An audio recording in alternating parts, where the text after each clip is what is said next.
Hi, everyone. It's Hannah here, just popping in to say that the episode of Sleepover Cinema you are about to hear is super special in that it is quite vintage. So this was an episode that we recorded for season 1, but we ended up having to move it into season 2 because of some collabs that we had that came up in the process. But don't let that trick you into thinking that this episode is of lesser quality than any of the other ones we've done, because we have some very special guests on this episode. So just know we recorded this episode in the summer of 2020, and enjoy.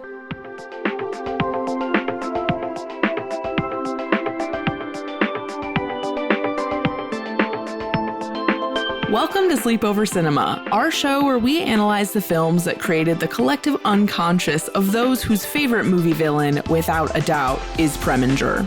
I'm Hannah Leach. And I'm Audrey Leach. We are the sister filmmaking duo also known as Two Pink Pictures, and we have not stopped thinking about these movies since we first saw them. We're going to explore the good, the bad, and the nonsensical of the very often direct-to-video movies that first inspired our love for film in an attempt to answer the question, are these movies actually good? And at the end of the day, do we actually care if they are? Today, we are talking about 2004's Barbie as the princess and the pauper. Duty means doing nothing your heart may well regret, but I'll never stop believing. She can never stop my schemes. There's more to living than gloves and gowns and threads and seams. In my dreams, I'll be free. We have some extremely special guests with us here today. Our beloved cousins, Erin and Julia. Yay! Hi. So who's who? I'm Julia. And I'm Erin. Yes, and we have a long and storied history of watching these movies together, and I feel like they've become like a lexicon of communication for us, sort of. Truly. All right, cousins, you need to give the people just a little quick, a sound bite. What's up? What's up with you guys? So my name is Julia. I'm a hairstylist in Cleveland, Ohio. So I'm 20. My favorite movie from this genre, definitely Mermaidia. Yeah. A Barbie tale. That's so funny. Bibble forever. I feel like I fully missed Mermaidia, but I was always really, really jealous of your Mermaidia Barbies. I was the target audience. Yeah. I had the Barbies. I had the Bibble plush. I was committed. Wait. Yeah. I thought Bibble was from Fairytopia. It was a crossover. Yeah, It's all Barbie. Mermaidia and Fairytopia exist in the same universe, I do believe. Bibble be like, I wish I had a more accurate sound, but that is what's in my head. Bibble be like. I can still see him in my mind's eye. Yes. Erin, what about you? I'm Erin. I'm 23. I'm a grant writer by day, but mostly the passion project is baking. So if you want to follow my baking account on Instagram, it's What's Erin Baking. And I'm about to move, so hopefully I'll see a shift toward full-time baking ASAP. Don't know how that's going to go down with the current state of the world, but Yeah, we'll see. I think just a little bit of context about our relationship as children would be good. Erin and Julia, each, can you explain what the vibe was? Absolutely. Reflecting, I feel like as the youngest cousin, I was often like I want to say not butt of the joke, but like I took a lot of the hits. What hits? Not from us, but like I'd have to go upstairs and get the food and have the adults be like, so what are you kids doing? okay, And backing it up though, Yes. the premise here is that we, like how Hannah and Audrey now have Two Pink Pictures, we had Yes. We the Cousins, Yeah. very, very like baby version of a little team of video makers, and we'd put them on YouTube and we made a whole variety of series from like videos with our brats and Barbies to like yes. more esoteric, like conceptual, like dreamscape. Yeah, it's true. Some like SNL skit reminiscent Absolutely. things. Yeah. I feel like what Julia was gonna say, or something related to what Julia was saying, is like Julia would always be like low-key struggling to keep up with our high concepts. Yes. Or maybe just being stubborn. I don't really All know. of the above. Yeah, maybe a mix. 'Cause, I mean, then the age gap between Julia to Hannah is what, it's 5 years. Which is a lot when you're a baby. Yeah, When you're like 6. Yeah, I was just getting my hair done by Julia last week, and we were talking about the fact that when I was in 8th grade, she was in 3rd grade.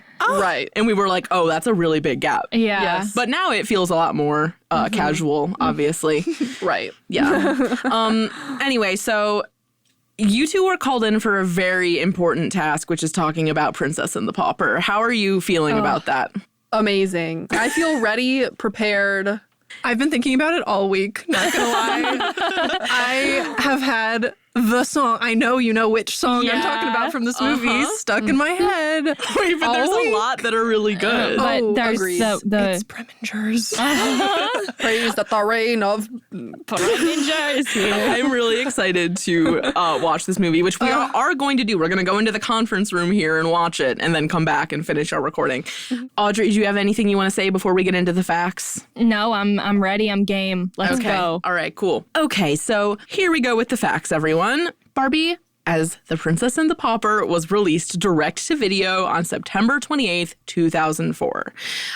This movie was directed by William Lau, who, upon research, is known for a lot of brand-adjacent animated movies, including all of the Monster High movies, as far as I could tell, and pretty much all of the Barbie animated movies. And all the Hot Wheels animated movies. This is a niche that I feel that I should get into.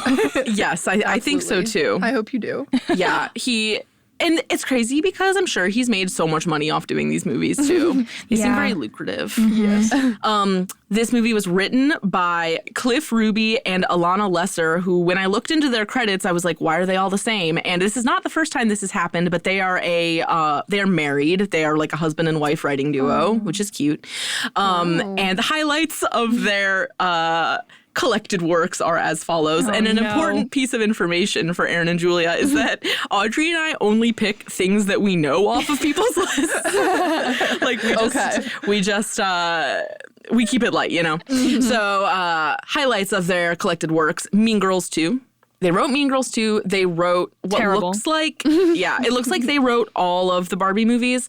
They wrote a lot of episodes of Dragon Tales. They wrote Amazing. They wrote Beethoven's Fifth. yes. The decom I'm least interested in. Yeah. And they wrote friggin' Balto.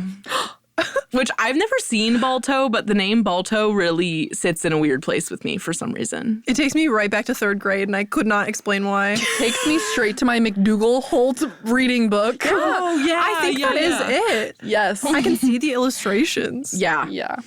McDougal. That's funny that you remember that. McDougal Holt. Absolutely. And yeah, so it looks like they've been writing together since the 70s, which I find to be very wholesome. The thing that I found crazy when I was trying to look up the information for this movie is they did not front load who wrote the music for this movie. They did not make that easy to find, which I found weird because the music in this movie is what makes it good, Yes. in my opinion. Yeah. Completely. Yes, and so the man who wrote the music for this movie is named Arnie Roth. King. He Absolute king. He is an absolute king. He's earned some acclaim, but he's basically known for composing for Barbie movies, like standalone songs and also the orchestral arrangements and stuff.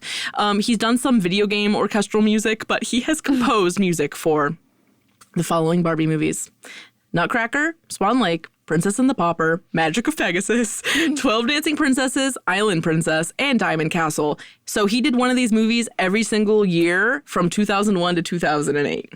Oh my God. But you know what? Did he also write the lyrics? Well, you know what? When I was doing Probably the not. research, I was like, I should check that, but then I didn't. So maybe I should look that up. Oh, yeah, we really need to know fast. because Okay. I think Arnie Roth is the composer, not the lyricist. Please hold. He's only one man. Who do we He hold can more, only do so much. Right. Who do we hold more responsible for how incredible the songs are? The lyricist. I think the lyricist. Yeah, I kind of agree. because the way. it's literally Okay, I just want everyone to know that the I Am a Girl Like You lyrics are on Genius. yeah. I don't need them. I know all the words.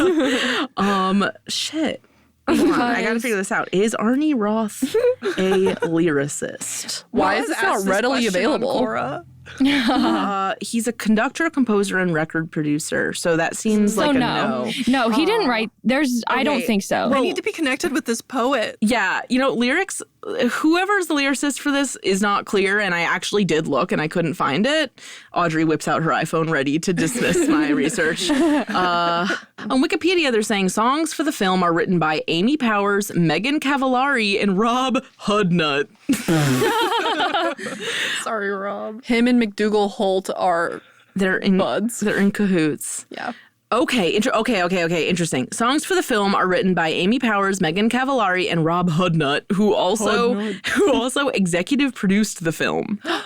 So this is actually kind of a running theme with this movie. There's a lot of people filling really strange roles in the production process that we will get to. That makes me feel like it was their passion project. It probably was. Makes It me shows. happy. Also, really comically, they claim that that this movie is like based off the works of Mark Twain, which I guess it is technically, but still. Okay. Anyway, sorry, Mr. Hoodnut. We didn't mean to discredit you. Oh, absolutely not. This movie belongs on Broadway. It's kind Yes. of crazy that it isn't. Yeah. Audrey, please guide us into the critical corner here. Okay. So, since this movie was released directly to video, there is no critic score on Rotten Tomatoes, which is sad. Shame. Yes. But it did receive a 75% audience score. So here are some reviews from audience members of this movie. Somebody says, the little girls should find this film a winner, but the adults won't. The songs may get them in the mood, but then it falls down when we get to the terrible plot. Mark Twain wrote it. Excuse Yeah, me. excuse you, Melissa. Wow. Another for your 3-year-old little sister. That was the whole review. Okay. True. All right. And the story is a classic fairy tale, but executed well and with enough pizzazz to keep things interesting and fun. Pizzazz. I feel like that checks out. Yeah. Okay, one of my favorite sections that we do here is the plot synopsis and tagline. So actually, you guys have scripts, right? Yeah, they can read. Erin, would you like to read the plot synopsis? Yeah, is it this whole bullet? Yes. Okay. Here's the plot synopsis. Inspired by Mark Twain's fascinating 1881 novel named The Prince and the Pauper, the flaxen-haired aristocrat Princess Annalise discovers an unexpected friendship when she chances upon the humble, dark-haired commoner, Erica. A terrible conspiracy threatens the freedom of the kind noblewoman, and only Erica, Annalise's determined ally, who bears a striking resemblance to her, can save her. Will the princess and the pauper thwart the plans of the queen's scheming advisor, Preminger? There was so many good words. That's actually a very well-written synopsis for IMDb. Yes. Normally they're like, there's a princess and a pauper. Will they find love? And that's the whole thing. No, they narrowed down their word choice with such precision. Yes, I totally agree. I'm changing my Instagram bio to dark-haired commoner.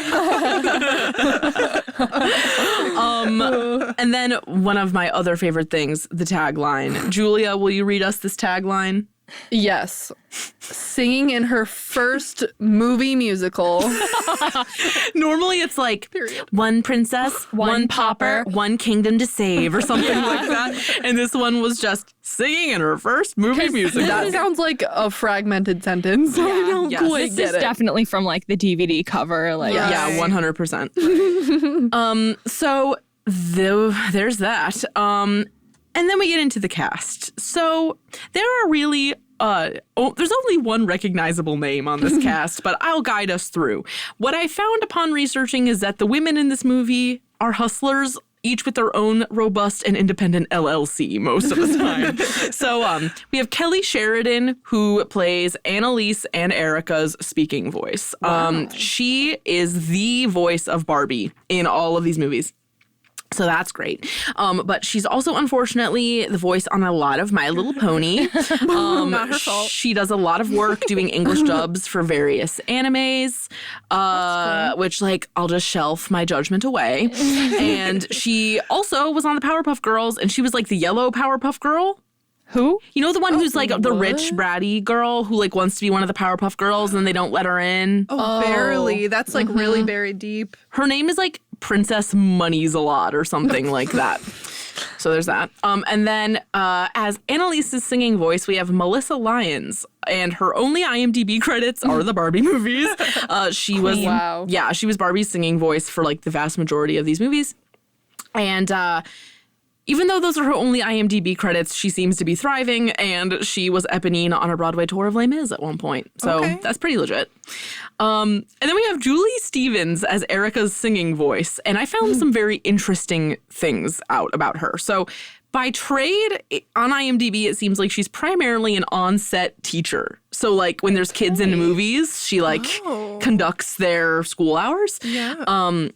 But I found her website, powered by Squarespace, and No judgment. no judgment because I'm the same. Same. And she does it all. She went to the fancy theater camp Stage Door Academy. She went to Tisch for undergrad and drama.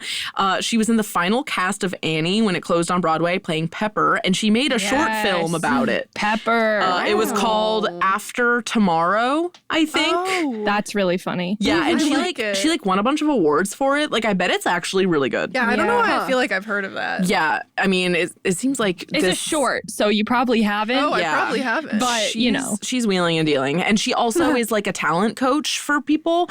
Her bio is really long, and she does a lot of things. So shout out to you, Julie Stevens. She seems like a very happy and enterprising woman. Also interesting because when watching this movie, I swear to God, their voices are the same person. I know. Well, their speaking voices are the same, but their singing voices are different. Yeah, the singing They voices. do sound similar. I always thought they were really similar. Yeah, They're just like you. And they're just They're just they're like just me. like me. Yeah. So then filling out the male roles, there's a lot of people that really were not that noteworthy, not to be rude. But we had Mark Hildreth as King Dominic's speaking voice, Mark Luna as his singing voice. This was his only credit. Alessandro Giuliani as Julian. And then randomly, Martin Short as Preminger, best known in our world. Well, first of all, IMDb was like, his biggest credit, Jack Frost in the Santa Claus 3. And I was like, all right, I'll take it. He was in Inherent Vice. He was in Three Amigos. He was in Hairspray Live. And he's one of those people that everyone knows, and he's really famous, but I don't know why. Do you guys know why? No. I can't even No, picture but him. I feel like if anybody older than like 40 listens to this, they're going to be like, I think of him as interchangeable with Alan Cumming. that is more accurate, but I think of the guy who, this is also embarrassing. Oh, Gilbert Gottfried. Okay. Like Iago in Aladdin. Oh, yeah. But they're not the same. Okay, anyway, now we're moving on to the good stuff. Audrey, will you guide us through what was happening in our particular cultural sector in 2004? Yeah, sure. So, Julia was 4 years old. Myself and Erin were 7 years old, and Hannah was 9. So Just for some context. That's a wide range. Yes. Deep childhood for all of us. Yes. Some of the most famous celebrities were Jennifer Aniston, Jude Law, and Orlando Bloom. Which brings up, do you guys remember my People magazine collage phase? Absolutely. How could I forget? Because I was like at my peak of it around that age. And whenever I see like any of those celebrities in like old People magazine spreads, I'm like, holy shit. I definitely had that like on my wall at some point. I feel like your collages were the ones who, like, that's how I learned to think that Orlando Bloom was a hottie. I was like, well, You're he like, must well, be here. he was cut out, so I Wait, guess. what do you guys remember about my collage phase? And I might be thinking of like the wrong phase, even potentially, but just your giant bulletin board, which I just remember like, I don't know, Haley Williams, like front and center. That's really the main thing. Yeah, this was like pre-discovering Haley Williams. Okay. I was still a little kid, but basically what I would do is like both our grandma, like the four of us, our grandma and my other grandma would give me like dozens of People magazines, and then I would make these like really weirdly themed collages with celebrities. Like everyone wearing blue, everyone in rainbow order, people with backpacks, like just weird, like categorizing. But anyway, so whenever I think of Jude Law, I think of my collage face. Yeah, that's random. Yeah, keep taking us forward though, Audrey. Okay, so Beyonce won her first Grammy without Destiny's Child in 2004. Maroon 5 was really popular. Nicole Richie and Paris Hilton were very popular, aka The Simple Life. Yes. Ashley Simpson had her lip syncing moment. Do you guys remember that? No. Oh, that was such I a was big not deal to plugged me. Yeah. Audrey, did you care about that? I remember it, but I didn't care about Do you it. even know what it is? Yeah, wasn't she just caught lip syncing? Well, Erin and Julia, do you know what it is? No. I mean, I know. I like associate lip syncing and Ashley Simpson in my Yeah. mind, but I don't know why. Julia, we'll have to show it to you. Maybe we'll record your reaction to it. Oh, yeah. That would actually be so good because you were like too little to know. But we'll show it Yeah, to you and for we'll record sure. your reaction because it's honestly one of like the best pop culture moments of all time. Anyway, Big one for us. Napoleon Dynamite came out. This was huge. yeah, Huge. We cannot even emphasize enough the impact yeah. that Napoleon Dynamite has Yeah. had on our family. I don't think I can remember a family get together from age like 7 to 11, probably, where Yeah. our family didn't like dissect Napoleon Dynamite Yeah. for its like merits. your dad got us vote for Pedro shirts. He bought them in right. bulk. Oh, no. He made them. Oh, he made them? He made them with iron-ons. I didn't know that. That's commitment to the craft. Oh my god. He Wait, made that them. makes it so much better. I need to cherish mine wherever it is. I know. I don't know where mine is. Mine The best ended up part is getting that bleached. the font is slightly wrong. Yeah. Wait, I should like crop that and wear it. I was actually just thinking. I always worry about that movie though. Like, is it really dated now with like the whole like Pedro being like super outcasted for being Hispanic thing? I don't remember. I haven't seen it in so long. We watched it recently we watched the second half of it with our parents and Josh, and we were like, is this okay? Or I was thinking about it at least, but I don't know. I love that movie. Okay, and then I have a list of the biggest toys and movies of that time, Audrey. Yeah. Okay, so we've got the Bratz, Dolls, Dora, Leapfrog, Shrek 2, The Incredibles, the SpongeBob movie, and Ella Enchanted. Oh, Ella Enchanted. Yes. Great. When I wrote out the SpongeBob movie, though, Erin, I was taken back to like your SpongeBob phase, but I don't really even remember what it was. I don't know. Did I have a SpongeBob like full-fledged phase? I feel like it was like your first thing you were really into, but I could be wrong. I could have perceived that wrong. I feel like I was into a lot of things earlier than that, probably. Oh, but yeah, like for sure. they were kind of figments of my imagination. Well, that's not even true because I feel like Neopets was pre that a little bit. Oh my God, Maybe. Neopets.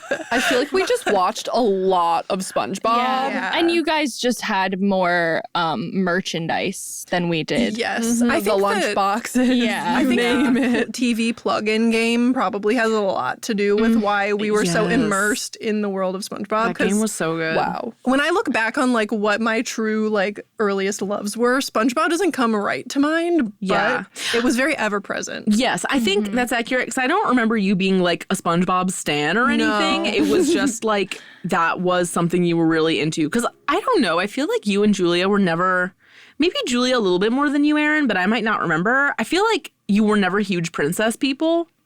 Yeah. But Julia was really into Ariel, I think. Yeah. Yeah, The mermaid thing, Mermaidia. right. Yes. Do you remember me just like high key stealing your dolls and playing with them? Like I would go into grandma's bedroom with you, Julia, and be like, "Can I touch your fairy doll?" And you'd be like, "I don't care." I mean, they were amazing. They were so good. You had that pink one. Do you remember the my- hot with the pink one? wings? Yeah, with the wings. Yes, and you had that to was plug them into that good. like mechanic in the back. Yes. Oh my God. so good. Those, yeah. you had one that would launch into the air. Oh my Yeah. God. The spinner one, Yeah. what was that called? I don't know. It had was like a propeller. Sprite. Was it called a Sprite? I don't remember. There was a really specific name for it.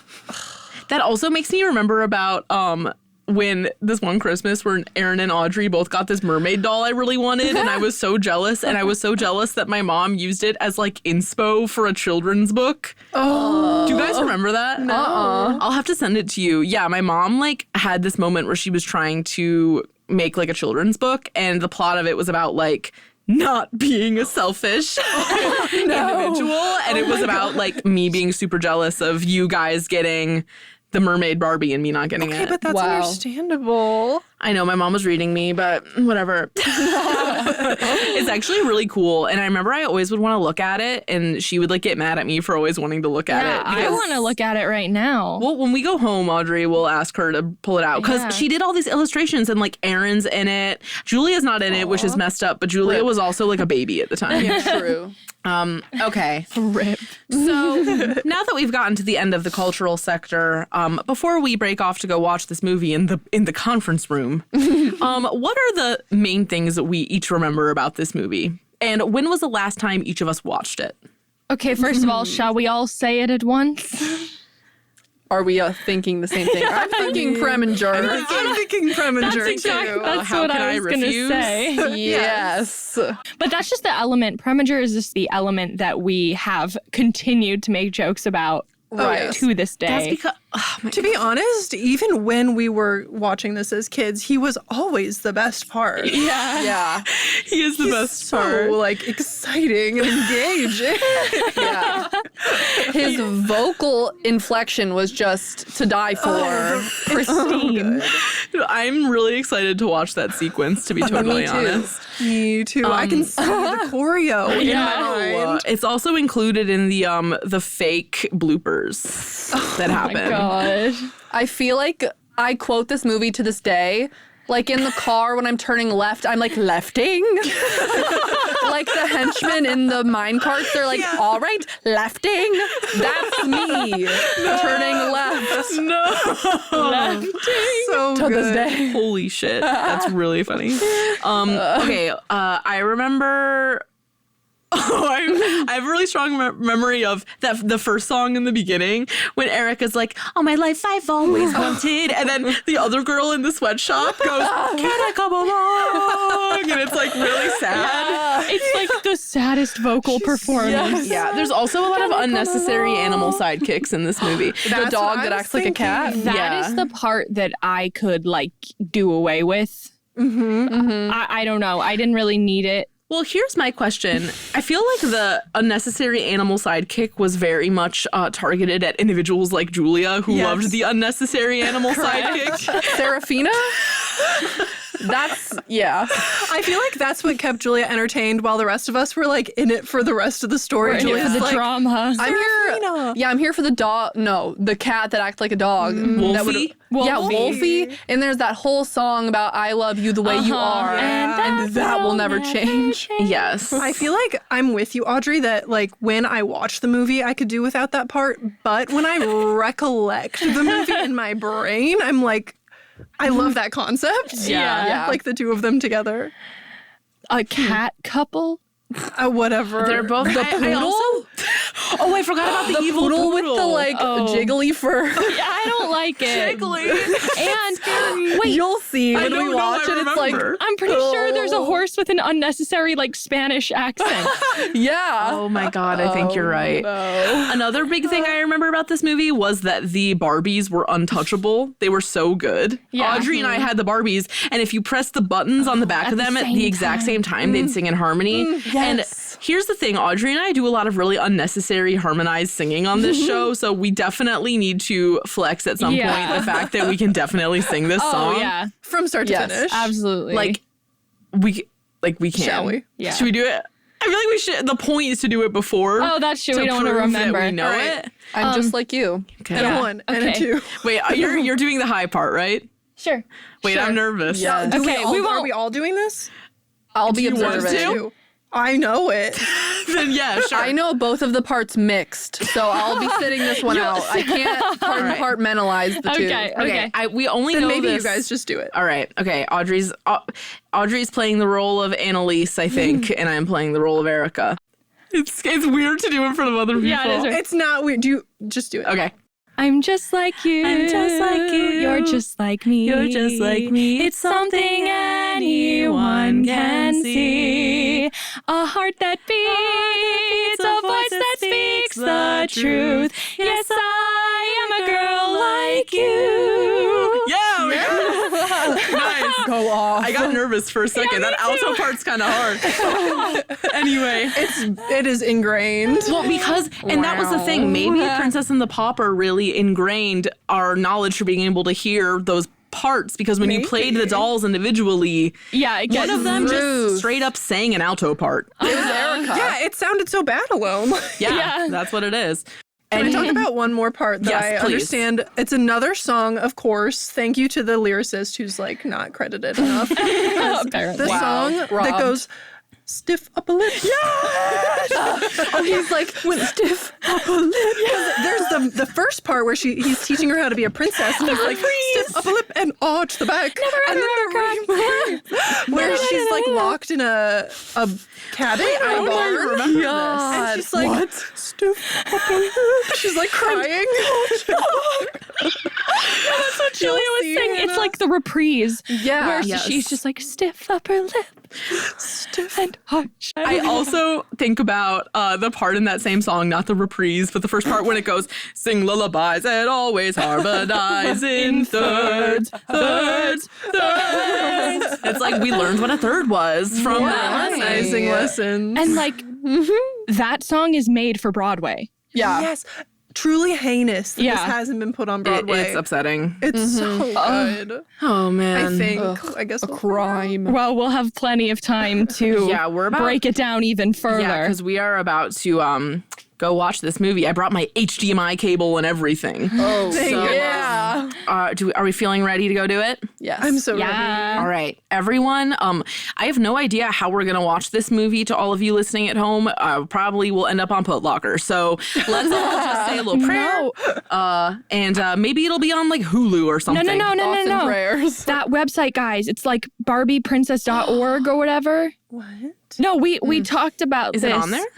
All the Barbie movies are on there. Is it for free? Yes. Oh, 100% free. Oh, that's good to know. Such a public me- service. Look up what it doing actually God's is. Anyway, so we're gonna go watch this movie. Everyone fire up their resource of choice to watch this movie, and we will be right back.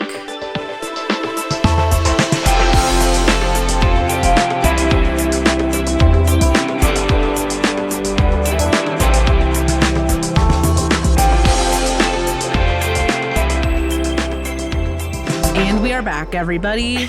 We watched the entirety of Barbie as Princess and the Pauper. I always say in the Pauper. Like there's a princess inside of the Pauper, which I guess there kind of is, and that's the point, but still. Or whatever. So I think we had a really good time. Yes. Does everyone agree with that? absolutely. That was enriching. Yeah. Enlightening, enriching, life-giving. I had fun. Original. Never before seen. Yeah. Never the same. Show-stopping. I totally agree. So, Audrey, would you guide us through some of our Yeah. criteria here? Okay, so first we're going to talk about the parts that we appreciated. I really appreciate the energy and level of execution in the choreography. That's first on my list, too. Yeah. It's very clearly actual professional dancers, or at least Broadway level professional dancers, doing this choreography in a film that is shot as though we were on a Broadway stage. It's as though you were in the audience watching a Broadway show. And so the blocking, the choreography, everything about it is professional, you know? And it's impressive. Yeah, I actually wrote down in my notes that this whole movie seems like an entirely feasible concept for a high school musical.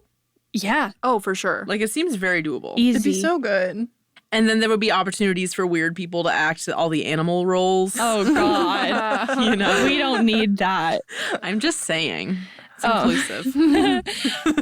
And then we already said this earlier, but the lyrics and of all of the songs, and there were even some songs that I didn't remember as much or at all that still stood up pretty well. And the extremely wide and unnecessary range of accents throughout this movie. Hannah was saying that it really like carries it or something. Yeah, What I were was you- saying that, like, instead of making acting choices, everyone just has accents, which I know Erin wants to talk about. We'll come back to that later, because I know she had thoughts about the accents. What else did you appreciate, Audrey? Last thing, the fact that Julian is simping and is a simp for Annalise throughout this entire movie. And I love him for it. he's not shamed for it. There's no issues. I respect my king, you know? In fact, yeah, I admire him for it. Preminger would have gotten away with his plot had Julian not been a simp. We need more of that. Yeah. Yeah, it's true. Speaking of Preminger, really, the thing I appreciate the most about this movie is that in the grand tradition of gay-coded villains that are never explicitly said to be gay but are heavily implied to be gay, we have Preminger. There are 2 marriage schemes in this movie, and they never feel sexually predatory, even a little bit. Not even sort of. Except that one part in the beginning when he talks about Annalise's inner fire. That's the only creepy Right, part. This is true. Yeah, but other than that, like, the whole time it seems entirely about vanity and, like, power and not about him being, like, lecherous Yeah. at all. Yeah, no, he's like, don't get me wrong, very creepy, but Yes. it's not in that way. It's like creepy because of how much he wants the power, but never am I like afraid for Annalise's well-being. Yeah, No. same. Even when she's kidnapped, I'm not afraid. No. I'm just like, oh no, the kingdom. Yeah. Right. There also is a very profound sense of responsibility with all the royals in this movie, even though at the end they're like, we don't care. Yeah. And throw it away. Like, they still try it. Well, I don't know. Do they throw it? They don't really throw it away because Well, it 'cause all works out. It very coincidentally all works out, but Not because of their responsibility. yeah, definitely not. In spite of them giving up on responsibility, things still somehow manage to work out, which is like how these movies work. So New industry. it makes the Geodes. right, the whole new industry. Erin and Julia, Really coincidental. It's like, yeah. I'm sure we'll come back to more things about Preminger, but Erin and Yeah. Julia, what were the things that you appreciated this time around? I definitely appreciated what we've kind of already talked about, which is the choreo, Preminger's entire character, and the lyrics. But I don't think. I guess I didn't expect this because I haven't watched this for maybe 5 years, maybe longer, but I was like emotionally moved like many times, kind of against Goosebumps. my will. Yeah, I got goosebumps 5 to 7 times, I would say, and it's only an hour and a half long.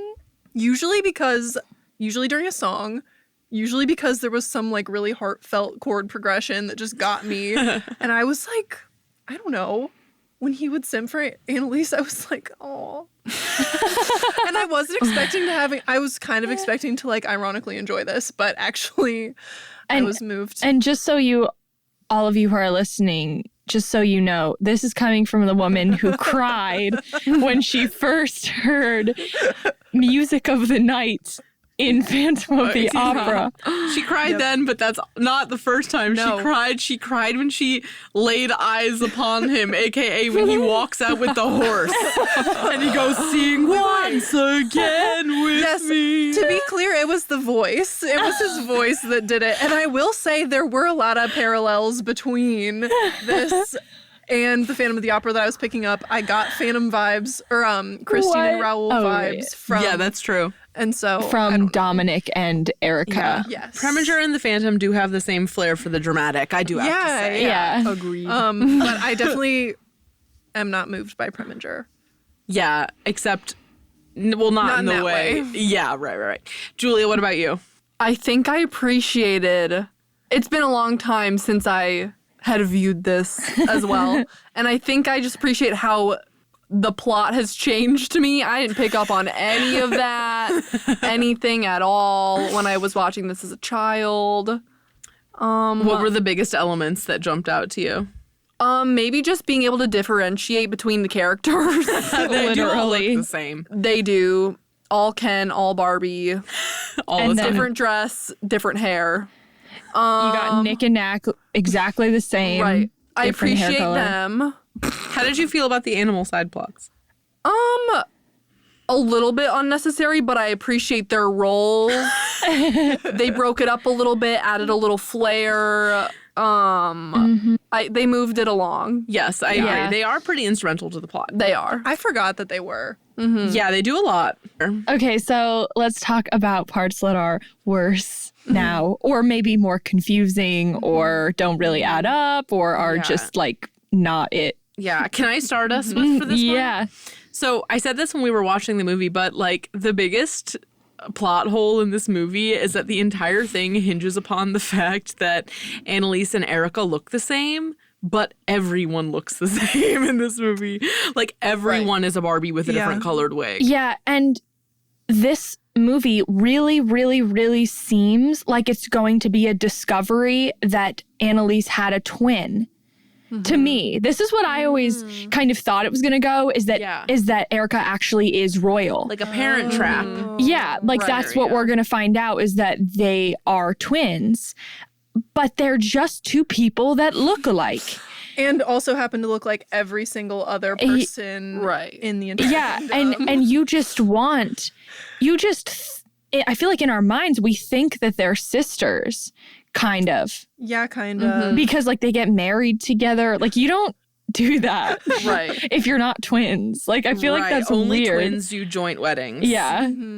Or, like, weird Christian people. Was Annalise's dad? Do we know? Do they ever address that? In the very beginning, they talk about, and maybe I'll get to this later, but they talk about how Annalise's parents had to give her up to work. And they loved her just as much, or Erica's parents loved her just as much as Annalise's parents, but they were so poor that they had to give her to like this woman to Madame Carp. Yeah. But to eat. And they were like, so you see, and I do it again. Both of her yeah, we parents. actually do see them. So I guess that nips the whole them being twin sisters thing. Truth. But like, you don't think about that because it's so brief. Yeah, no, it's so glossed over in the first 30 seconds. Yeah. This plot is complicated, guys. It is. There's layers. There's a lot that unfolds. The henchmen are also really embarrassing in this movie. Yeah. Oh, absolutely. They're cringy to me. But like, we were out here explaining the plot to each other as it was happening. Right. There's a lot to know. There was so much commentary we had to make that it was like hard to pay attention, kind of. Yeah. Okay. Two things. We were saying this when Annalise and Erica first meet. I understand, like, she can't just, like, fix all of Erica's problems right away or there would be no movie. But, like, she's the princess. If you found somebody that looked just like you and, like, you had so much in common, wouldn't you be like, okay, we're going to the castle now. Like, you don't need to work for Madame Carp. Like, we're going. But she doesn't set Erica free at all. And she's just like, okay, see you around. Bye. It's like, maybe you can sing at the castle sometime. Yeah. It's like, We've had this incredible connection. We're soul sisters. Bye. Bye. And then also just, this one is like less of a thing, but just by looking at Preminger, why would the queen trust him as an advisor? No, that portrait that she's gazing at in the beginning is so menacing. Yeah, like that's just something that's like unanswerable, but I just I don't get it. Was he the advisor to the king before he died? Like, no, but if that was the case, then that would be a little better. But maybe that's the truth. Sus. Do we know how the king died? That's what I was wondering. Like, Preminger killed Oh my his god, dad. the long game. Preminger with the long game. Preminger murdered the king and then stole their gold and then told her that their gold was stolen and then tries to marry her. It's and then been tries the to plan marry all her along. mom. Yeah. The handsome mother. Yeah. The handsome woman of a queen. woman. Julia, did you have anything that you thought was worse this time? Hervé. Oh yeah. Did not like his role. The horse was complicit. Yeah. The horse is complicit. The horse in a is lot. complicit with the Annalise death plot. Right. Could have prevented plenty. I just...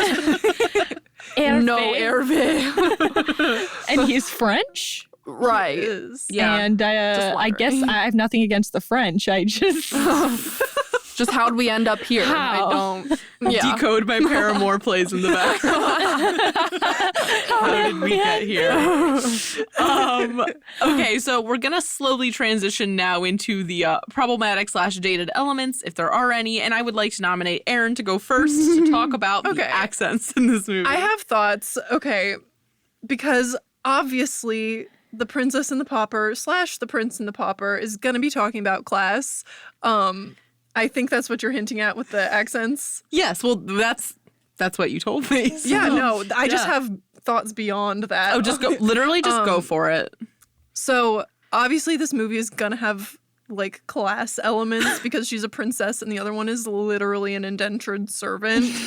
But it's interesting to me because everybody has a different accent, and what made me think of it is when Preminger's evil dog, who's like, I think we said upper middle class, like He's adjacent to riches. right, Yeah. has this like typically like, I actually don't know what kind of accent it is. He's kind of like, It's not. you want a piece of the boss, like that kind of It's like thing. almost like Jersey. like Yeah. Tony Soprano. It's like very vibe. Italian. mobster. Yeah. Yeah. And it's so like contrasted against Serafina's posh British Yeah. accent, and it just Yeah. seems She like said, a girl's got to do what a girl's got to do. absolutely. And then jump down a chimney. She's brave. She's brave. Thank you, Serafina. Thank you for your service. But Preminger's evil dog is Midas. classed. Yes, thank you, Midas is classed lower with his accent than he actually is, which made me think about how we like demonize poor people and how maybe they're classing him lower because he's an evil character. Kind of. Okay, Yeah. I'll go there. No, In the same way we're that agreeing. like Madame Carp is like Yeah, a she's larger woman, like the Oh, same yeah. way that like body size is used to indicate if you're evil or good. and Preminger being short. Yeah. Yeah. Yeah, I also noticed that there were a lot of, and this happens a lot in these movies, and I want to come back to what you're saying, but there is always like a bumbling person who's like fat or whatever. Like even the guard that lets Yeah. Erica get out of the Yeah. prison. I was like, of course he's The chubby. ones who are Yeah. evil or mess up. Or like klutzy, like the when the cats are chasing each other, they knock over like That a baker, baker. and he's like fat and falls into his pie or something. Yeah. God. And we're like, oh, The that's so the funny. biases that are created through that, those choices. Yeah, I was thinking about that when we Yeah. were watching too. And that happens constantly in movies of this era. Like I think every single movie we've watched, there's been punchlines involving people that are size. fat. But also though with Midas, it's strange to class him lower, give him a gold tooth, and then make him a poodle. Because Right. poodles don't have that poodles have a high class connotation. Well, I feel like poodles are like the bourgeoisie. I was just about to say like Because he's like bougie. yeah, it's like if you have a poodle, you want to be perceived as fancy. It's not that you actually are fancy. And like it kind of, once again, just gonna take it all the way, Yeah. kind of like shames him for wanting to rise in class by being like, oh, you're this poodle, but you're evil and you still have this accent that gives you away. yeah, I It's a like lot. it. And okay, Just keep going. more obviously, the class issue that really like hits me over the head, I think even a little bit when I was younger, I thought about this, was that in the beginning when they're singing, I'm just like you, you're just like me. In the sacred text, I'm just like you. You're You're spiritual. Right. They like go to great lengths to be like, our struggles are so similar and exactly the same. We both just want to be free from our awful lives. Like Annalise wants to not have to marry a king so that she can be rich again, and she doesn't want to have to go to like galas and events and wear dresses. the horticultural And meanwhile, meeting. Erica is like, I want to pay off my parents' debt and I want to stop living in servitude. And they're like, sister. Yeah. Yeah, right. And right, it's right. not the same. Yeah. I agree. But you would think that, like, I guess not because it's like a little kid animation, but you would think that Erica would be like, Would like provide her a reality check. yeah, would Right. that part of it would be in the movie, like Erica teaching, schooling Annalise a little bit, But no, it's just like, no, we're actually the same. Right. We're actually the same. And like, there's a little bit, I don't really know what I think of it. Like when Annalise is mistaken for Erica later and has to work in the shop a little bit and she's like bad at it. Yeah. So it's like, oh, she hasn't learned how to do things. But it doesn't really give her like, she doesn't have a realization of like, She doesn't get shamed for it. No. No, the little helper in the store is like, you silly girl. Right. And she's not like, this is hard work Yeah. and my life was fine. Yeah. She's like, oh, I'm doing this quaint thing. Uh-huh.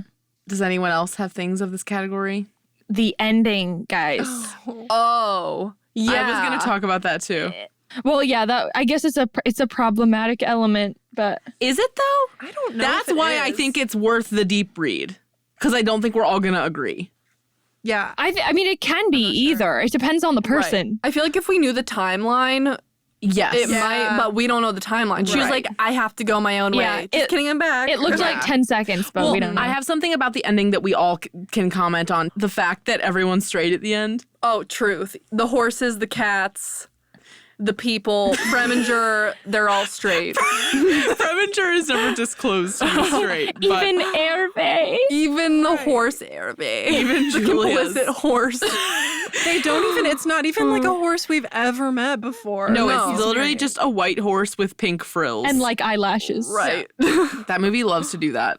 That movie. That This movie. movie loves That to do movie. that. I would also like to say, and I know we were talking about this during the movie, and I don't want to go deep into it because I don't want to sound ignorant or whatever. But there's something about Wolfie that is queer, and I don't know exactly what. But Yeah. I just feel like Wolfie could be an LGBT icon of our youth without even knowing it.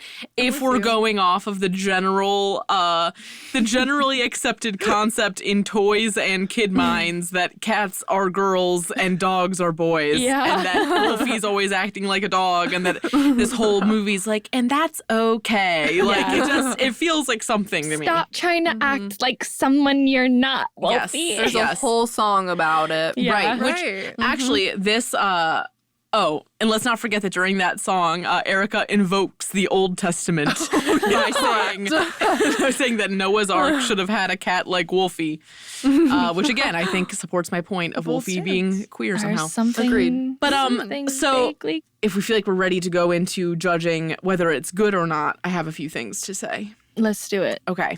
Yeah. So there is something. Hold on, let me think. Julia's knuckles. Julia's like ready to get into it. Yup.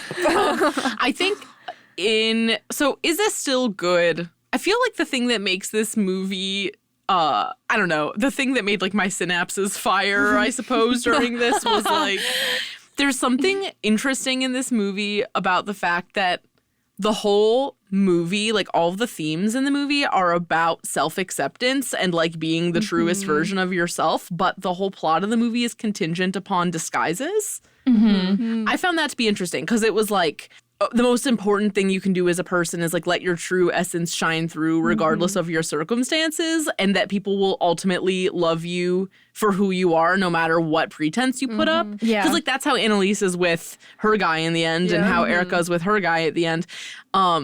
I think that is a pretty wholesome thing to teach children, I would say. Right, but it is kind of counterintuitive because everybody believes they're getting to know somebody else. Like, It's when, like you know what I mean? I see what you're saying, but I think that by the end, because there's also like the I Wish song of this is about being Yes. free, and they're not free until they are free of their disguises and truly, like, in the end, revealed to be themselves and loved and accepted for that. Right.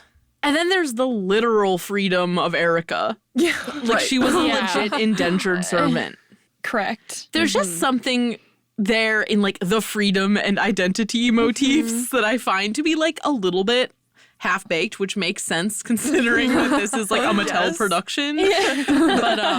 But I do think that it kind of also ties into whether this movie is dated or not. And I feel like it's really not that dated at all. No, It's kind of, the themes are pretty timeless, and it doesn't take place in 2004. So the most 2004 thing about it is the bloopers. Yeah, right. The animated bloopers. Where a cell phone goes off in the animated blooper scene. Like, my bad. And obviously the animation style is very 2004. Yes, Right. Absolutely. And then I think the other deep read is, and what Erin was bringing up earlier, or Audrey was bringing up earlier. So we were all really surprised at the end where Annalise gets married, I think, and then Erica and her romantic interest have like a discussion, and Erica's like, I'm free now, so I want to go travel the world and sing, and like basically like, I'll send you a postcard, but like I still like you. And she like wears like she wears the engagement ring or whatever. It's like a promise ring. And so we see this like very brief moment of her like singing in something that's supposed to be evocative of like Carnegie Hall. Personally, I would like the Erica Rise to Fame spin-off movie. Me too. Before she marries Dominic. Yeah, so basically she like seizes her freedom and goes and sings all around the world, and then the voiceover basically says Erica realized it was one thing she was missing, and she realized that sometimes being free means choosing to stay, meaning like choosing to stay with Dominic and like the people that love you. And I think we were all kind of shook by that. Yeah. I was like first shook when she wasn't just like, okay, we'll get married. Like I was shook that she asserted her need to go explore the world and sing and chase her dream. And then shook again when they said something that deep like and philosophical about what true freedom is. And how fast they doubled back so quick. Like they really took that back. Yeah. It was shoehorned in Yeah, there. I mean, she really traveled the world for like 20 seconds. Not even. Maybe. So quick. But at the same time, I do find like Our like feminist brains are like, what's the time span on this? how long was she gone? Like, did she have a full career? Like, Like was she can we quantify her freedom before she just Yeah. I feel like, I don't know. I feel like we would have been totally happy with her just going off into the world, but like they had to have that double wedding in the end because they have to sell the Barbie dolls. it's the merch. Right. It's the merch. They gotta sell the double wedding Barbies. Which, come to think of it, might tell us something about the timeline. Sorry to get caught up on that. but I the timeline is important because though. if they had a double wedding, which meant, I mean, how long did How long was that Annalise engagement? really waiting? You know, like Not that long. Annalise and Julian were ready to get married. They weren't traveling the world, so like, how Could long did they not- wait for Erica to return? Simply could not have been more than 6 months. 6 months. But like, if you've never even been outside of your dress shop before, I'm sure that 6 months feels like a long time to be like exploring.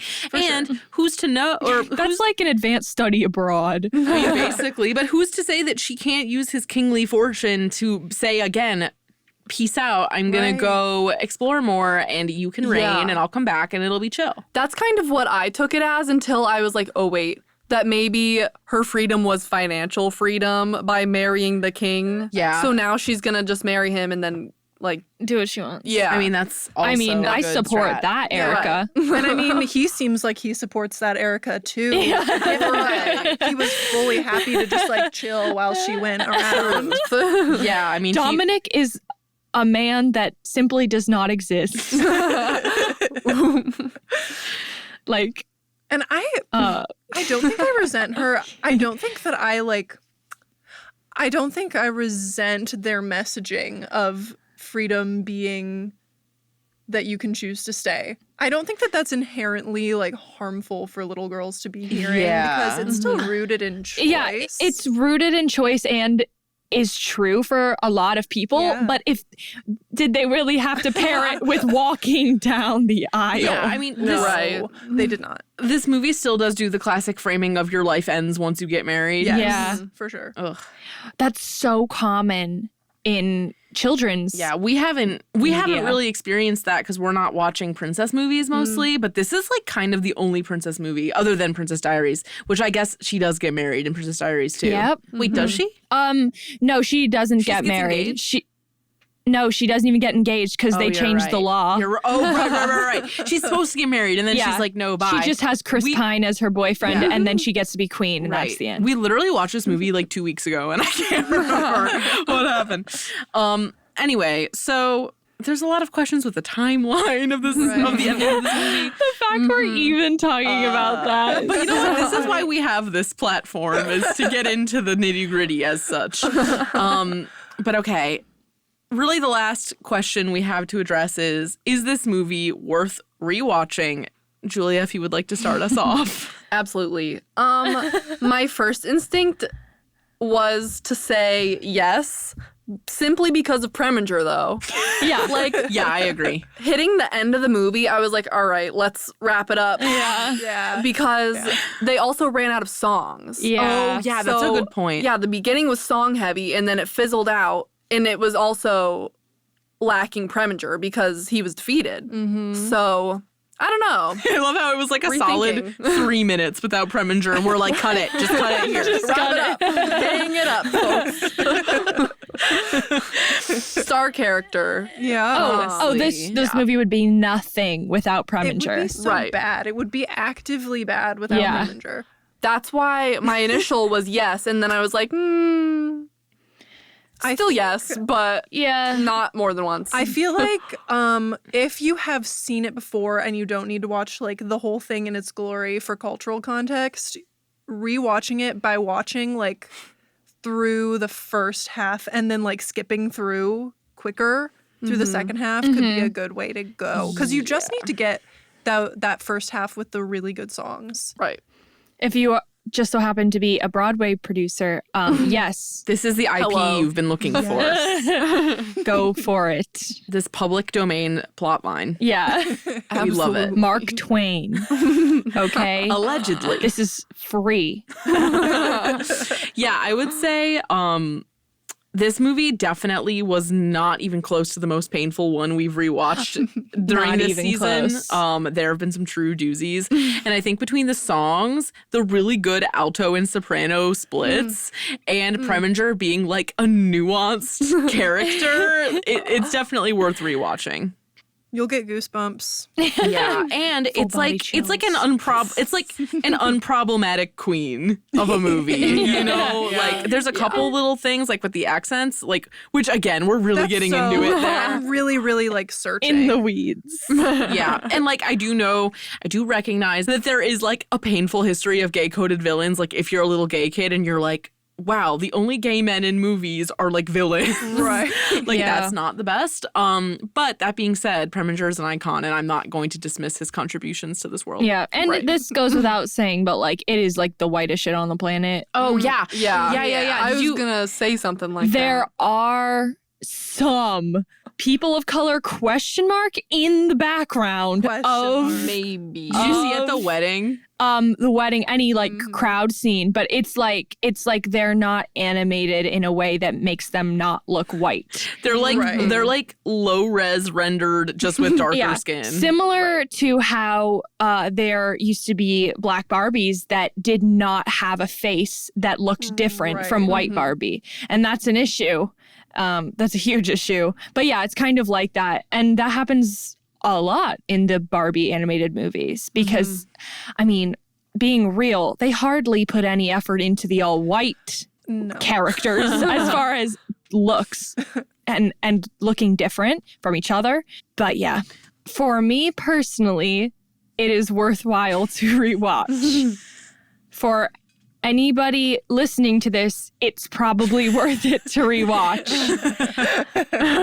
For the general public, no, not really. But I think I would agree. I felt that. Yeah. But like if you have any connection to Barbie or Barbie animated movies or princess movies or musicals or Martin Short, absolutely watch this movie. Yes, then this is the movie for you. And I mean, are we like wrapping up? Yeah. Because I do need to let you all know about the thriving Preminger TikTok community. Right. Please do. Specifically, the account at Future King Preminger. Oh my God. I've been following them for months, and it's enlightening in a different kind of way when you realize that other people who have never known you, you will never know, have the same sort of appreciation for Preminger as we do. I mean, I feel like growing up, we felt like we were the only people who ever saw this movie ever. Yeah. And so to see Definitely untrue. a teen or maybe young adult dedicate an account to this fictional character, it's beyond words. Wow, I'm looking at the account now. They also have Mother Gothel posts. Oh yeah, no, it's not even. It's not just Mother this Gothel movie, posting. but all of them. Bibble posting. Oh, yes. Wow. Bibble be like. Will be like. Do be like yodelay you. Okay, well, I think we've definitely wrung out all there is to say about this movie. But Erin and Julia, thank you so much for joining us. Thanks for Of having course. us. Yes, this was so Been a fun. joy and a pleasure. Having you in the real studio. What a joy. Dude, fun time. In the stewed. Okay. You can find more from us at evergreenpodcast.com/sleepover-cinema and keep up with our latest creative projects at twopinkpictures.com. If you want to watch our show as well as listen, we're on YouTube too. Search Sleepover Cinema or go to the link tree in our Instagram bio. We're on Instagram and Twitter at twopinkpictures and would love to hear from you there. We're also on TikTok at Sleepover Cinema, and that's really where the party is at. And if you like the show, if it brings back evocative memories of childhood or tweendom or babysitting, share the episode with a few friends. Leave us an iTunes review telling us what movie you'd like to see us cover next, and leave us a review if you like the show, and if you don't. Sleepover Cinema is a production of Evergreen Podcasts, produced, edited, and engineered by us, Hannah and Audrey Leach. Sleepover Cinema is mixed by Sean Rule Hoffman with theme music by Josh Perlman Hall. Special thanks to executive producers Michael D'Aloia and David Moss. We'll chat again soon. Bye.